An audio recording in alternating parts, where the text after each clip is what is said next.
Shalom, shalom, excusez-moi. Là, ma vidéo s'est coupée. Ma vidéo s'est coupée. Mais comme j'étais en train de dire, je dis que l'apôtre Paul avait la capacité d'être à l'aise. Il avait tout ce qu'à leur temps, un homme qui se suffit pouvait avoir. Il avait toutes ces choses. Alléluia. Il avait toutes ces choses.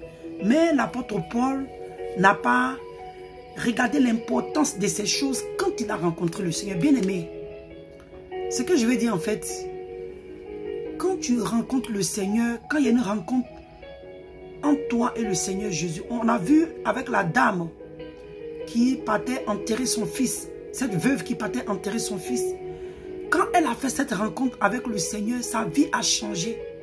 Supposons qu'elle est devenue une grande-mère après, une belle-mère, parce que son fils est né, il a sans doute grandi, il s'est marié. Non, parce que je raconte, quand il est ressuscité, je vais dire, excusez-moi, quand son fils est ressuscité, il est devenu après peut-être un homme marié, alléluia, qui a eu des enfants. Et la femme, de la manière qu'elle voyait sa vie, quand elle partait enterrer son enfant, est devenue différente de quand elle a rencontré le Seigneur. Donc, on voit ici, la Bible nous parle de l'apôtre Paul, qui a rencontré le Seigneur sur la route de Damas, bien aimé. La route, le chemin de Damas, c'est un lieu où les destinées, alléluia, sont transformées. Les vies sont changées, alléluia. Et l'apôtre Paul qui était sur la route de Damas, qui partait, alléluia, persécuté, comme il a dit, quand tu lis dans le verset 6, il dit que quand Ozel persécutait de l'église, irréprochable à l'égard de la justice, de la loi, c'est une église parfaite. Alléluia, une église qui n'avait pas de problème avec la loi, une église qui était dans les voies de Dieu. Mais lui, Paul, à cause du zèle, alléluia, qu'il avait, il était en chemin pour aller persécuter, les arrêter et les emmener en prison. Donc on voit ici que sur la route de Damas, donc Paul est en train de dire que voilà ce que je t'aime, voilà aux choses que je croyais, voilà les pratiques, les choses que je faisais autrefois. Mais quand j'ai rencontré le Seigneur, bien aimé, toi qui m'écoutes, quand tu as rencontré le Seigneur Jésus, qu'est-ce qui a changé dans ta vie? Qu'est-ce qui s'est passé?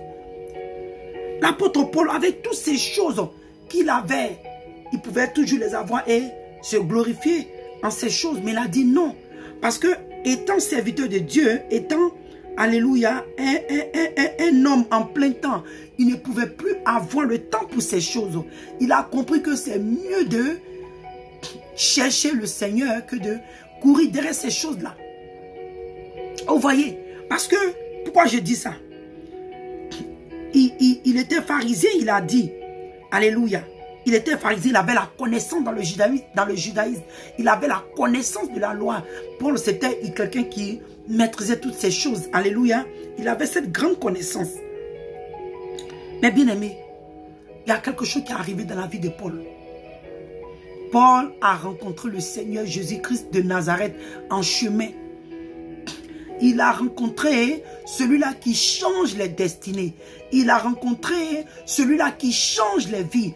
Il a rencontré celui-là qui transforme les vies. Il a rencontré, bien aimé, celui-là qui libère, qui brise, alléluia, les chaînes. Celui-là qui délivre, qui transforme.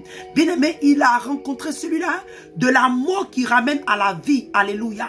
Il a rencontré celui-là de la stérilité qui emmène à la fécondité. Il a ramené celui-là qui, il a rencontré, je veux dire, il a rencontré celui-là des ossements desséchés qui reprennent la vie comme dans le livre d'Ézéchiel.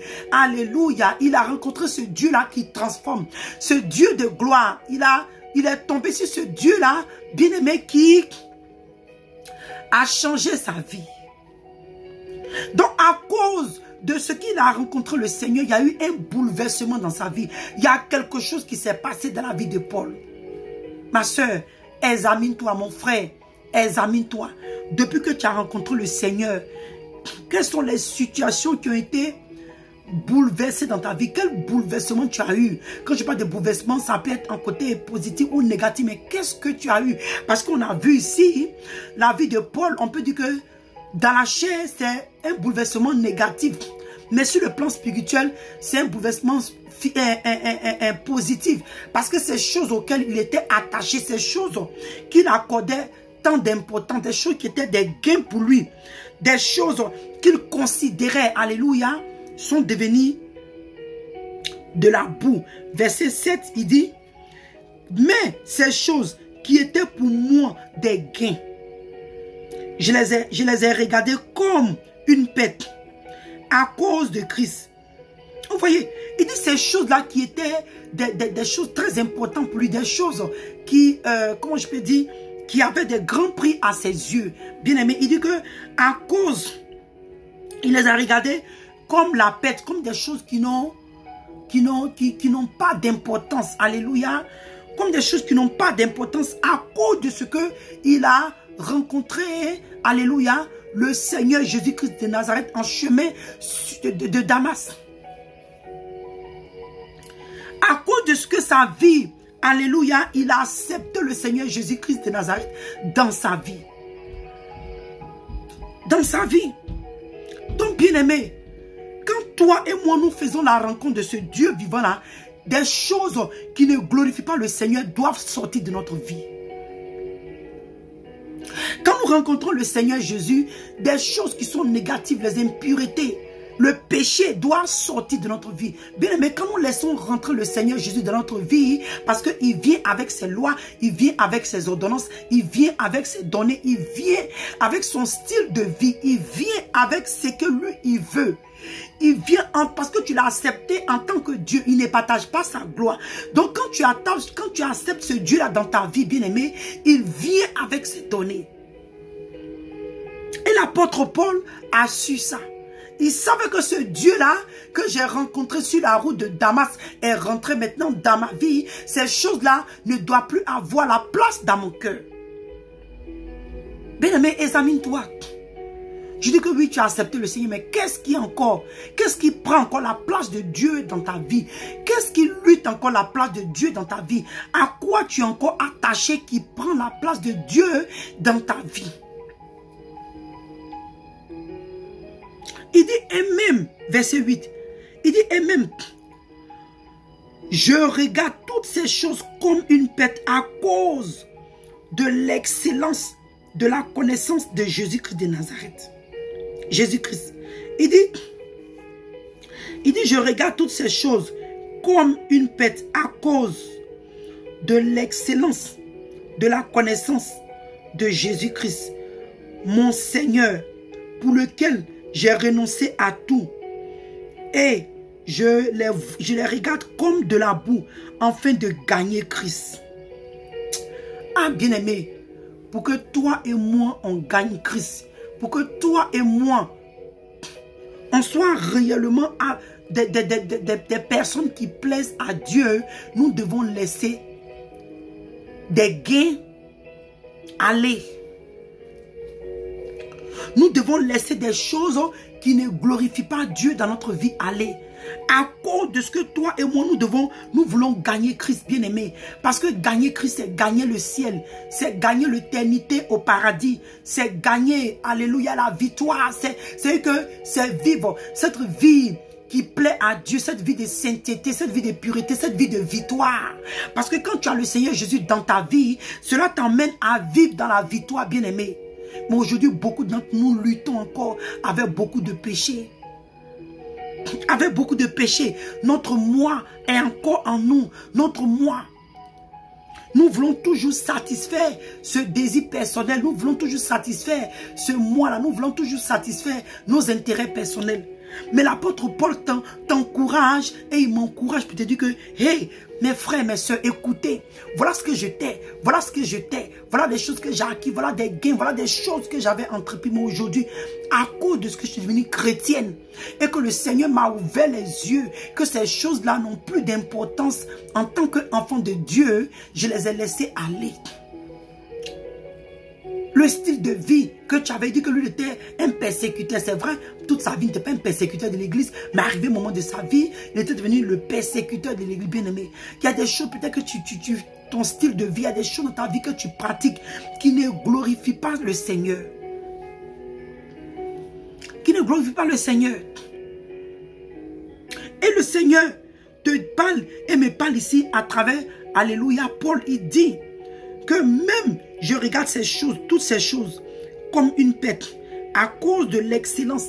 Parce que, bien aimé, connaître Christ, c'est une excellence. C'est quelque chose de glorieux. C'est quelque chose de merveilleux. C'est quelque chose de bon. C'est quelque chose de beau. C'est quelque chose de majestueux, bien aimé. Quand tu l'acceptes dans ta vie, quand tu le prends, tu l'acceptes comme ton Seigneur et Sauveur. Quand il est le maître de ta vie, bien-aimé.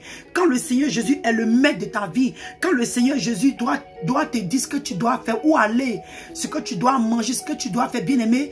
Alléluia. C'est excellent. C'est excellent. Vous voyez? C'est excellent. Et il dit, à cause de l'excellence, de la connaissance de Jésus-Christ, mon Seigneur, pour lequel j'ai renoncé à tout. Bien aimé, est-ce que toi et moi, nous sommes prêts à renoncer à tout?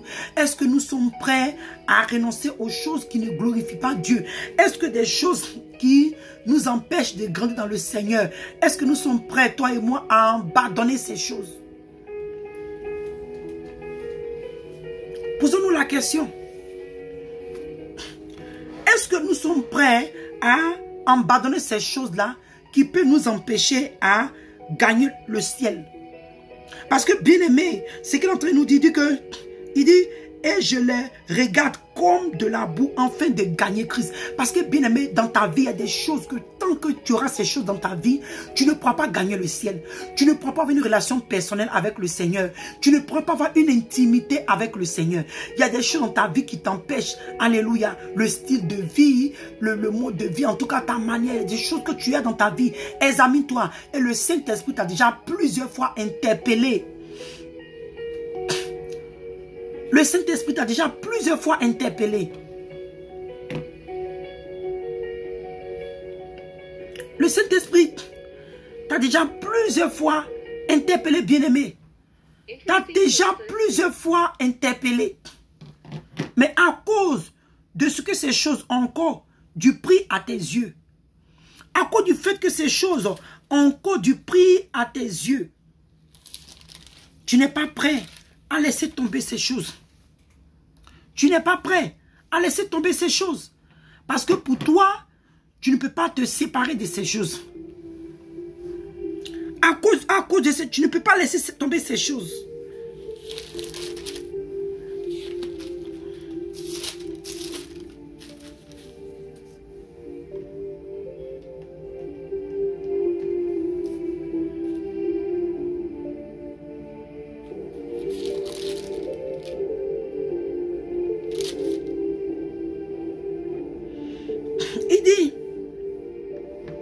Il dit, dans le livre de Colossiens 2, verset 20, il dit que si vous êtes morts avec Christ au rediment du monde, pourquoi, comme si vous viviez dans le monde, vous impose-t-on ces préceptes?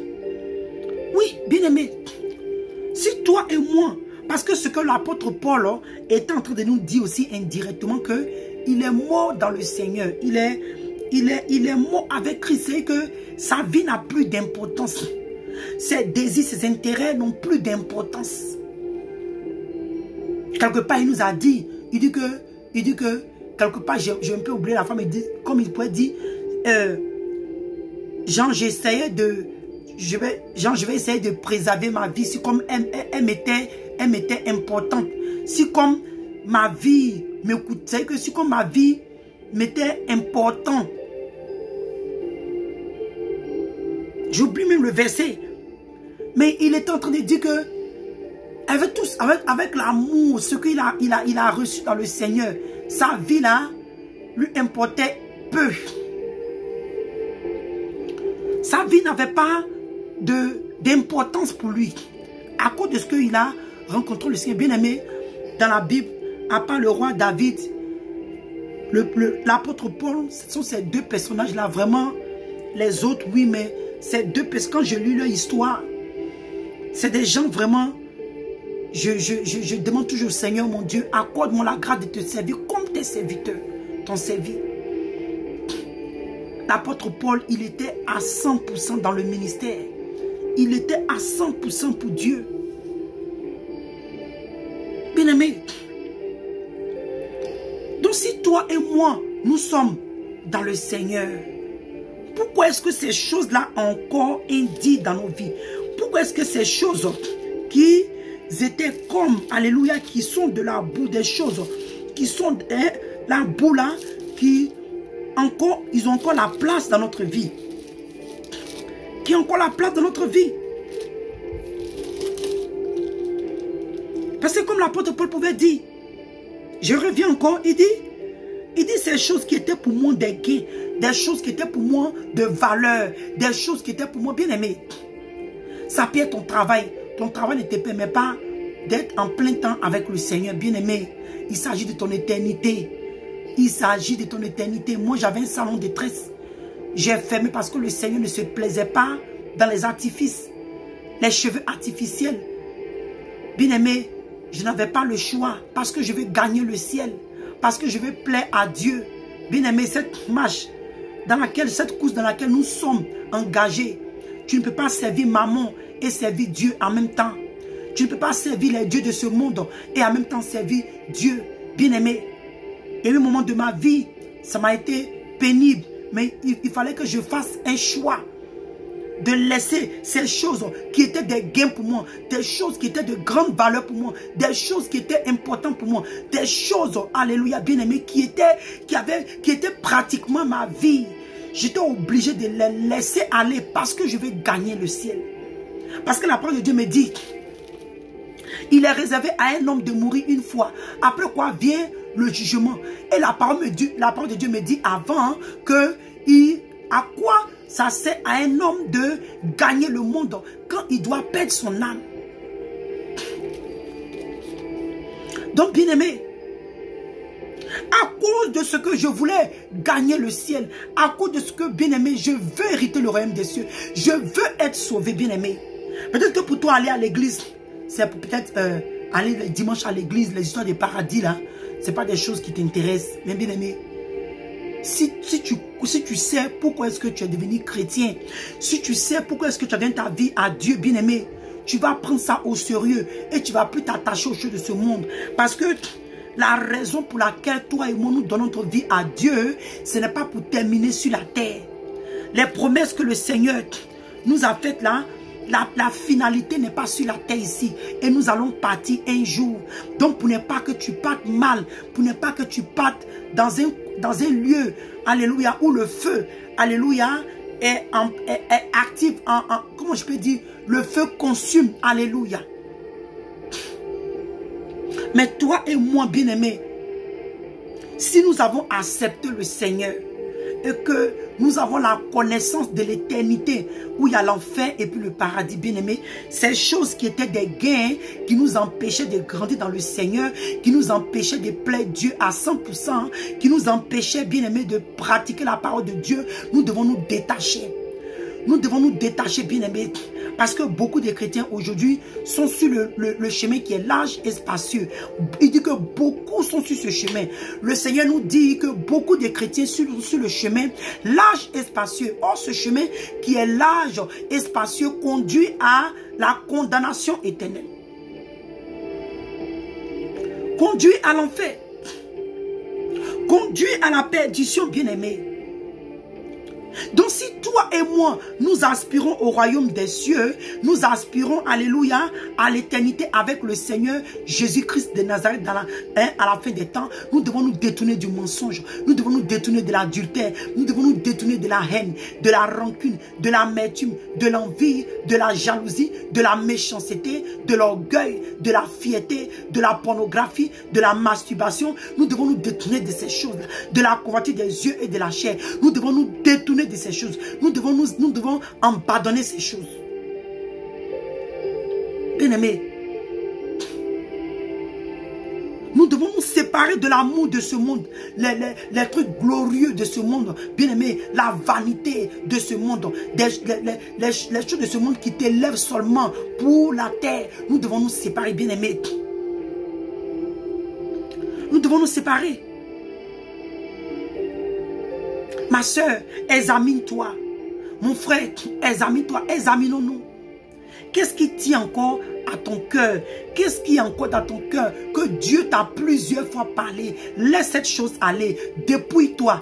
Débarrasse-toi de ces choses qui ne glorifient pas Dieu. Toi, ma servante, laisse ces choses aller. Laisse le maquillage, les choses artifices. La Bible dit que ce sont des choses du monde et que toi et moi, on ne doit pas aimer les choses qui sont dans le monde. Nous sommes du monde, mais nous ne sommes pas dans le monde. Car celui qui aime les choses du monde, l'amour de Dieu n'est point en lui.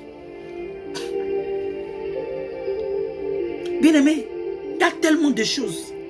La vanité aujourd'hui est assise au sein de l'église. Au sein de l'église.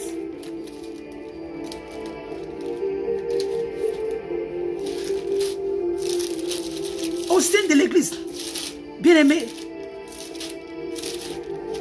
comme j'ai l'habitude de dire aux gens, je dis, toi et moi, on va peut-être plaisanter, on va peut-être dire des choses, mais la seule prophétie qui ne va jamais rater, on t'aurait peut-être dit des choses, on t'aurait peut-être donné des prophéties qui, après 20 ans, ne sont jamais réalisées. Mais bien aimé, l'enlèvement de l'église, c'est quelque chose qui va prendre place. Qui va prendre place, bien aimé. C'est quelque chose qui va prendre place. Donc le Seigneur te dit, toi et moi, si toi et moi, nous voulons obtenir le royaume des cieux, nous voulons partir avec le Seigneur, quand il viendra chercher l'église, il dit dans le livre de Matthieu 24, excusez-moi, Matthieu 16, verset 24, il dit alors, Jésus dit à ses disciples, si quelqu'un veut venir après moi, qu'il renonce à lui-même, qu'il se charge de sa croix et qu'il me suive. Car celui qui voudra, il dit, car celui qui voudra sauver sa vie la perdra, mais celui qui la perdra à cause de moi, la retrouvera. Après il dit que, et que servira-t-il à un homme de gagner le monde s'il devait perdre son âme? Ou que donnera un homme en échange de son âme? Bien-aimé, ces choses que tu as comme des gains, est-ce que tu es en train de les échanger avec ton âme? Des choses qui ne glorifient pas Dieu, bien-aimé.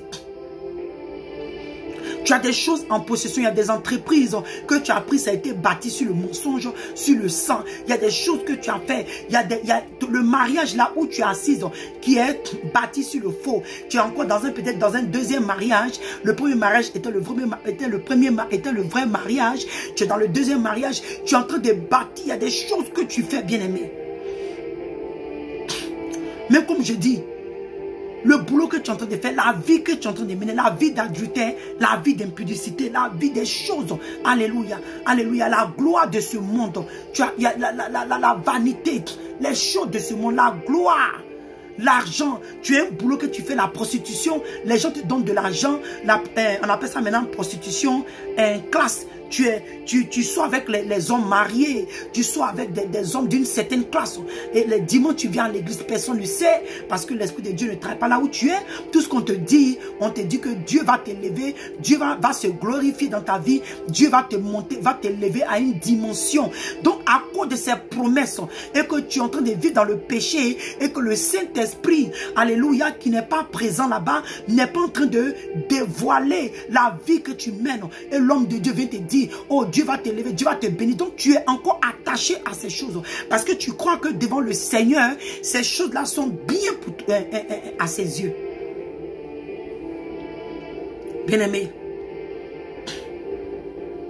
le Seigneur te dit, toi et moi, il dit que servira à un homme de perdre son âme s'il devait gagner, qu'est-ce que ça va servir à un homme de perdre son âme? De perdre son âme, c'est en fait, pardon, de gagner le monde si tu devais perdre ton âme. À quoi ça va te servir? À quoi ça va servir? Bien-aimé, en dépit de tout ce que nous faisons, il y a l'éternité, il y a l'enfer qui est là. Si on ne t'a jamais parlé de l'enfer, il y a l'enfer qui existe. L'enfer existe. La Bible dit que là-bas, il y a les graissements de dents. Il y a des pleurs et il y a le feu. Il y a des tortues et il y a des graissements de dents. Là où les vers ne meurent point. Là où les vers, alléluia, ici sur la terre, on peut mettre le sel et les vers là meurent. Mais à l'enfer, ces vers là ne meurent pas. Ils mangent ta chair. Et il y a le feu. Moi, je dis, ces messages ne sont pas prêchés dans la maison de Dieu. Parce qu'on demande aux gens de ne pas prêcher pour ne pas effrayer les gens. Bien-aimé, tu es encore sur le chemin de l'adultère. Tu es encore sur le chemin du mensonge. Tu es encore sur le chemin de la haine. Bien-aimé, de l'impureté, de la sorcellerie. Alléluia, tu es encore dans les histoires d'avortement. Tu es encore dans la prostitution. Tu es encore dans le mensonge, dans le vol. Tu es encore dans la masturbation. Oh, bien-aimé, il y a des chrétiens qui se masturbent. Oui, je sais de quoi je parle. Je sais de quoi je parle, bien-aimé.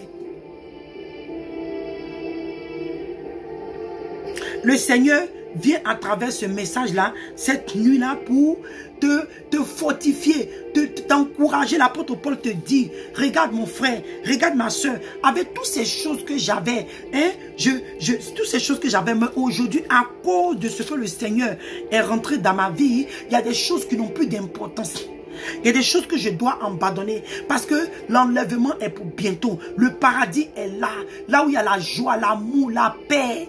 Il y a tout ce qui est merveilleux, bon, doux, l'amour, il règne là-bas. Bien-aimé.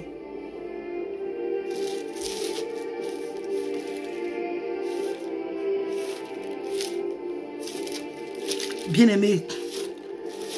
Toi et moi, efforçons-nous. Quelque part, la Bible nous dit que de nous efforcer à rentrer. De nous efforcer à rentrer par la porte étroite. La porte là, elle est étroite et resserrée. Donc, c'est que quand le fait de prendre la décision de donner ta vie à Dieu, c'est déjà quelque chose de pénible parce que tu as décidé d'abandonner ta vie passée. Mais maintenant, la vie que tu vas mener avec Christ, bien-aimé, il y a beaucoup de choses que tu ne vas plus faire. Des choses auxquelles tu prenais plaisir autrefois. La vie, excuse-moi, la vie à laquelle tu prenais plaisir autrefois, à cause de l'excellence, de la connaissance de Jésus-Christ de Nazareth, ces choses-là n'ont plus de place dans ta vie. Ces choses-là sont devenues comme de la boue, comme de la vanité. Comme le livre d'Ecclésiaste pouvait nous dire, il dit vanité des vanités. Bien-aimé, vanité des vanités, dit l'Ecclésiaste. Toutes ces choses que toi et moi, bien-aimés, nous avons pris en considération. Il dit, c'est vanité des vanités. Vanité veut dire vanité. Il dit, avant que la poussière retourne à la terre, comme elle y était, et que l'esprit redonne, pardon, il dit, et que l'esprit redonne à Dieu. Ok, je vais relire. Il dit que avant que la poussière retourne à la terre, comme elle y était, et que l'esprit redonne à Dieu qui l'a donné. Vanité des vanités, dit l'Ecclésiaste. Il dit que avant que la poussière ne retourne à la terre, c'est que toi et moi, parce que la Bible dit quoi, que Dieu a pris la terre pour former, alléluia, Adam, et il a soufflé de l'air, le souffle en Adam, et Adam est devenu être vivant, un être vivant, et c'est de Adam, alléluia, que la femme est sortie, Ève est sortie. Donc, comme on dit souvent que tu es terre, tu retournes à la terre. Donc avant que la terre, alléluia, retourne là où elle était, où elle est quittée, avant qu'on ne redonne, alléluia, à Dieu ce que Dieu avait donné, qui est là, il dit vanité. Tout est vanité. Tout est vanité. Tout est vanité. Parce que ces choses, nous courons après ces choses, c'est les biens de ce monde. La vie, les boîtes de nuit, les coins où les gens se retrouvent, les bars. Il y a deux personnes qui détruisent les destinées dans les bars. Tu vois un homme, tu vas dans un bar, tu devais peut-être être un serviteur de Dieu. Par ta vie de bas, même si on ne te tue pas, tu es empoisonné, ou bien tu ramasses des esprits, tu deviens tu demeures dans la débauche sexuelle. Si tu ne vas pas avec une femme, tu dois te masturber. Oh, pourtant, tu es un Samson bien-aimé dans les bars, dans les boîtes de nuit, ces choses-là. Il y a beaucoup de Dalila qui se promènent.